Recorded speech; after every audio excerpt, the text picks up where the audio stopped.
6 নবজাতকের মৃত্যুর ঘটনায় রাজধানী মগবাজারে আদ্দিন মেডিকেল কলেজ হাসপাতালের লাইসেন্স বাতিল করা হয়েছে। বিকেলে সংবাদ সম্মেলনে একথা জানান স্বাস্থ্য অধিদপ্তরের মহাপরিচালক ডাক্তার প্রভাত চন্দ্র বিশ্বাস। মহাপরিচালক বলেন, সরকারি এই সিদ্ধান্তের বিরুদ্ধে আগামী 30 দিনের মধ্যে আপিল করতে পারবে আদ্দিন কর্তৃপক্ষ। এদিকে হাসপাতাল কর্তৃপক্ষ বলছে, সরকারি নির্দেশনা মেনে নতুন ভর্তি নিচ্ছে না তারা, তবে সব রোগী অন্য হাসপাতালে স্থানান্তরে সময় লাগবে। বিস্তারিত জামিল হাসান শান্তর রিপোর্টে। গত 27 মে রাজধানীর মগবাজারের আদ্দিন হাসপাতালের পোস্ট ডেলিভারি ওয়ার্ডের মাত্র কয়েক ঘন্টার ব্যবধানে মারা যায় 6 নবজাতক। 1 থেকে 3 দিন বয়সী শিশুদের এমন মৃত্যুর খবর ছড়িয়ে পড়লে দেশজুড়ে শুরু হয় তীব্র সমালোচনা। ঘটনার পরপরই তদন্তে নামে স্বাস্থ্য অধিদপ্তর। প্রাথমিক তদন্তে হাসপাতাল কর্তৃপক্ষের অব্যবস্থাপনা ও গাফিলতির প্রমাণ পায় অধিদপ্তর, যার প্রেক্ষিতে বাতিল করা হয় হাসপাতালের লাইসেন্স। একই সাথে ভর্তি রোগীদের অন্য হাসপাতালে হস্তান্তরের জন্য দেওয়া হয়েছে 72 ঘন্টার আলটিমেটাম। কর্তৃপক্ষের নিকট সন্তোষজনক না হওয়ায় the medical practice and private clinics and laboratories regulation ordinance 1982 এর 11(2) খ ধারা অনুযায়ী অত্র হাসপাতালের লাইসেন্স বাতিল করা হইল।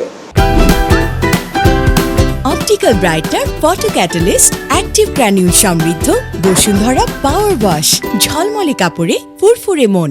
এদিকে হাসপাতাল কর্তৃপক্ষ বলছে, সরকারি নির্দেশনা মেনে নতুন রোগী ভর্তি বন্ধ রাখা হয়েছে, তবে এই সিদ্ধান্তের বিরুদ্ধে আপিল করবেন তারা। সিলগালা করার কিছু নাই, কার্যক্রম বন্ধ হয়ে যাবে, এটা সিলগালা করার বিষয়। অধিদপ্তর থেকে যে প্রতিনিধি দল এসেছে তাদেরকে আমরা এই ব্যাপারগুলো আমরা শেয়ার করেছি যে আমরা আপনাদের নির্দেশনা অনুযায়ী আমরা আউটডোরে নতুন পেশেন্ট ভর্তি করব না, কিন্তু আমাদের যে আর্জেন্ট যেই রোগীগুলো ক্রিটিক্যাল আছে তাদের ব্যাপারে আমরা কি করব।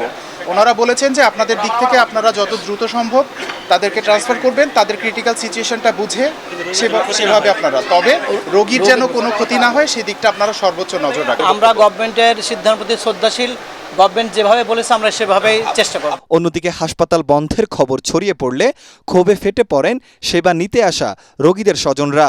তাদের দাবি, কম খরচে ভালো সেবা দেওয়ার কারণেই ষড়যন্ত্রের শিকার হয়েছে হাসপাতালটি। স্বাভাবিকের ভিতরে আসছি, নতুন কোনো হসপিটালে গেলে বলবো এই পরীক্ষা করেন ওই পরীক্ষা করেন, করতে করতে আবার আমার মাথা নষ্ট করবো। আবার কি বলবো, যদি বাচ্চার আবার ক্রিটিক্যাল অবস্থা হয়ে যায়, এই দায়ভার কি সরকার দিব? 6 জন শিশু মারা গেছে একটা দুর্ঘটনায়। এখন যদি এই অজুহাতে যদি আরো 10টা 20টা শিশু কোনো ক্ষতিগ্রস্ত হয়, এর দায়ভার কারা নেবে? শিশু হসপিটালে কথা বলছি, যদি বলছে যেখানে আছে ওখানে থাকুক, ওরা যদি লাড়াচাড়া করা হয় যে কোনো টাইমে মারা যাবে। কোন হাসপাতালে আমি আইসিইউ পাবো? সরকার তো সেই ব্যবস্থা যদি আমাদেরকে করিয়ে নেয় তাহলে আমরা চলে যাব। হাসপাতালে নবজাতক মৃত্যুর মতো ঘটনায় যেমন কঠোর শাস্তি জরুরি, তেমনি সাধারণ মানুষের চিকিৎসা সেবা যেন ব্যাহত না হয় সেদিকেও নজর রাখার দাবি ভুক্তভোগীদের। এদিকে এক প্রেস বিজ্ঞপ্তিতে আদ্দিন হাসপাতাল কর্তৃপক্ষ জানায়, চূড়ান্ত সিদ্ধান্ত গৃহীত হওয়ার আগ পর্যন্ত শুধুমাত্র রোগীদের স্বার্থে হাসপাতালের নিয়মিত কার্যক্রম অব্যাহত রাখতে সরকারের প্রতি আহ্বান জানিয়েছেন তারা। জামিল হাসান শান্ত, এটিএন বাংলা, ঢাকা।